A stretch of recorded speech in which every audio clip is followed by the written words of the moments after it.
datang dan salam sejahtera untuk kita semua. Sebelumnya, perkenalkan nama saya Tasya Permata Putri dengan NIM 22231032. Saya berasal dari program studi pendidikan ilmu pengetahuan alam.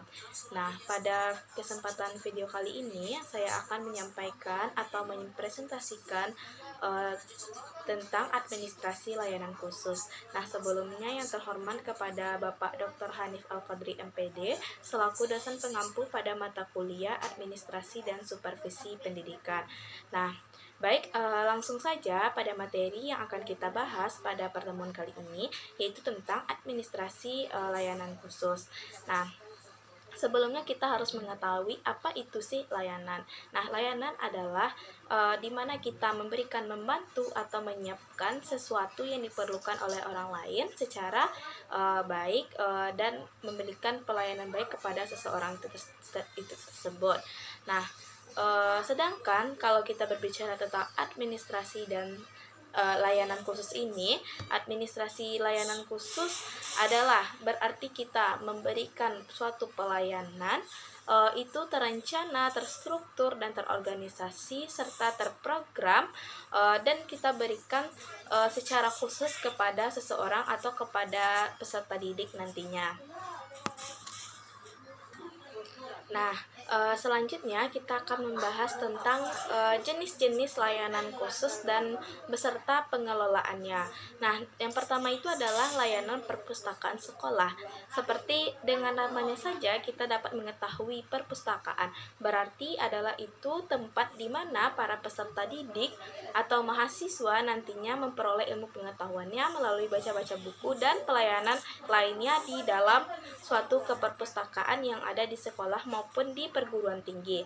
Nah, adapun secara umum fungsi dari perpustakaan sekolah itu adalah yang pertama itu adalah sebagai fungsi pendidikan, yang kedua adalah sebagai fungsi informasi bagi peserta didik maupun mahasiswa, yang ketiga adalah fungsi rekreasi, yang keempat adalah fungsi penelitian, yang kelima adalah fungsi penyaluran hobi, dan yang terakhir adalah fungsi penanaman rasa tanggung jawab seorang siswa atau seorang mahasiswa.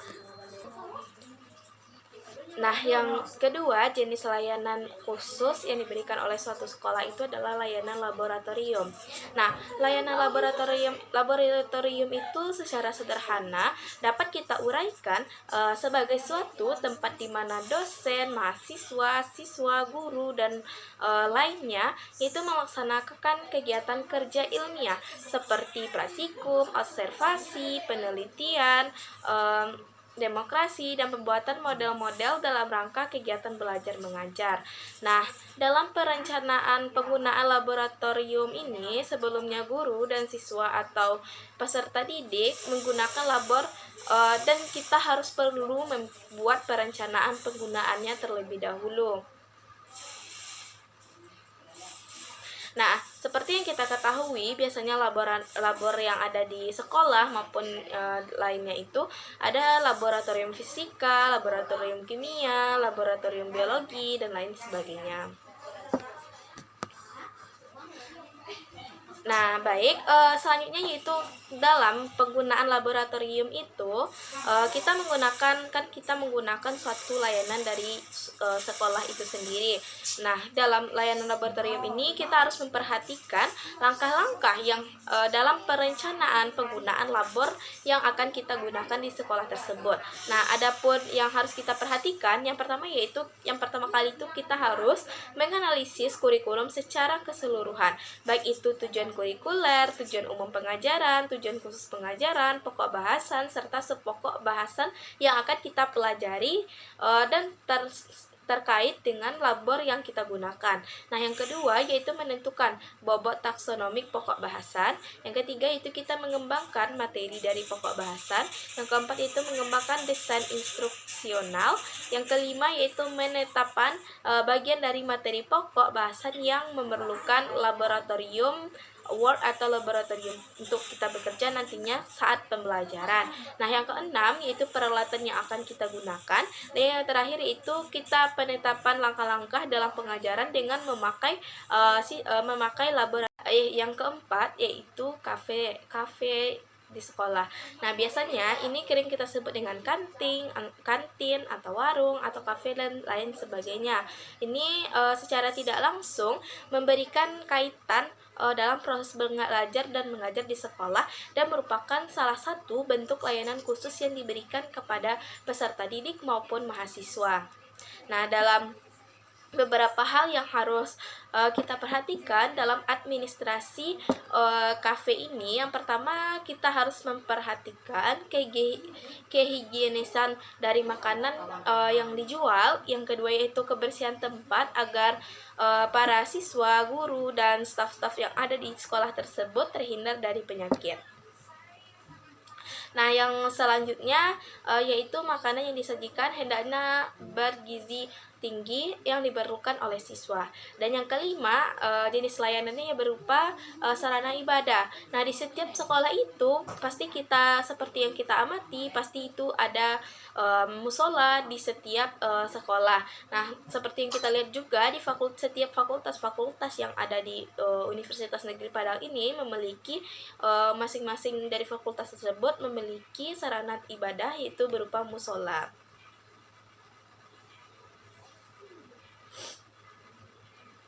Nah, selanjutnya asrama.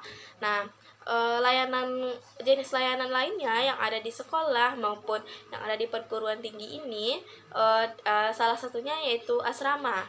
Nah, asrama ini memberikan manfaat kepada para siswa, diantaranya yang pertama, tugas sekolah dapat dikerjakan dengan cepat dan optimal terutama jika berbentuk tugas kelompok. Nah, maksudnya di sini jika mereka berasrama berarti tingkat keefektifan mereka atau kemudahan mereka dalam bekerja kelompok itu sangatlah mudah. Yang kedua, sikap dan tingkah laku dari peserta didik itu dapat diawasi oleh petugas asrama dan para pendidiknya. Dan mungkin masih banyak lagi manfaat dari asrama yang ada di sekolah maupun di perguruan tinggi. Nah, selanjutnya jenis layanan yang selanjutnya yaitu koperasi. Nah, layanan koperasi ini itu memberikan manfaat kepada peserta didik nantinya dalam berwirausaha. Nah, di situ hal ini dapat membantu peserta didik di kehidupannya yang akan mendatang.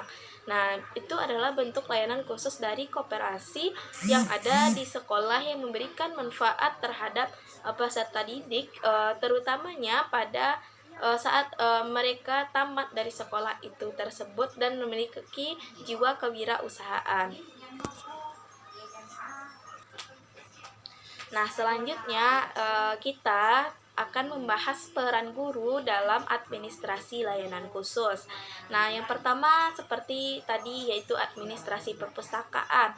Nah, guru itu berperan yang pertama memperkenalkan buku-buku kepada siswa dan guru-guru dan lain sebagainya. Yang kedua, memilih buku-buku dan bahan pustaka lainnya yang akan dibeli nantinya. Yang ketiga, yaitu mempromosikan perpustakaan baik itu untuk pemakaian maupun untuk pembinaan.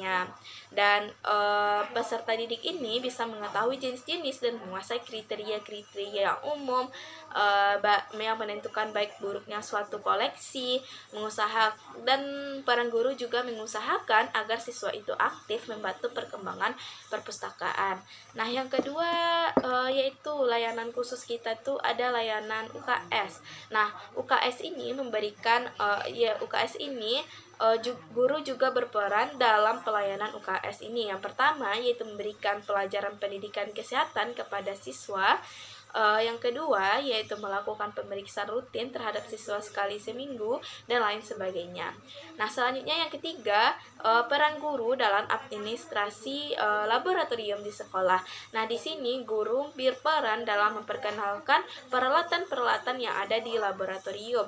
Nah, yang kedua, guru ini juga memandu siswa ketika menggunakan laboratorium untuk melakukan praktikum.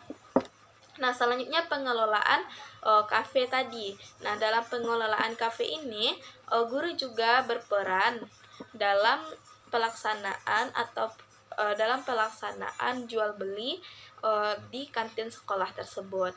Yang kelima yaitu layanan ibadah. Nah, di sini peran guru yaitu mengajak siswa untuk menggunakan sarana ibadah itu dengan baik yang telah disediakan oleh sekolah secara seefektif mungkin dan seefisien mungkin. Nah, selanjutnya administrasi koperasi sekolah. Nah, administrasi koperasi sekolah ini di mana guru ini berperan membimbing peserta didik dalam kegiatan koperasi sekolah. Yang kedua yaitu membimbing para peserta didik untuk menemukan dan memanfaatkan koperasi sekolah untuk masa depannya yang akan datang. Nah, yang ketujuh yaitu administrasi asrama sekolah.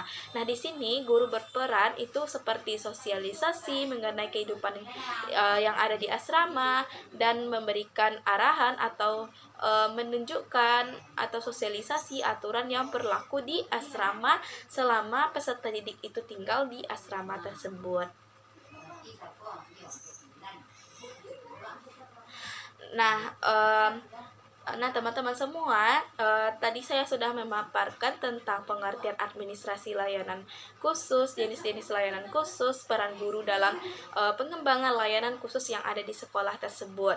Nah, untuk itu dapat kita simpulkan bahwa administrasi pelayanan khusus ini diselenggarakan oleh sekolah dengan maksud untuk memperlancar atau pelaksanaan pengajaran dalam rangka mencapai tujuan pendidikan yang ada di sekolah.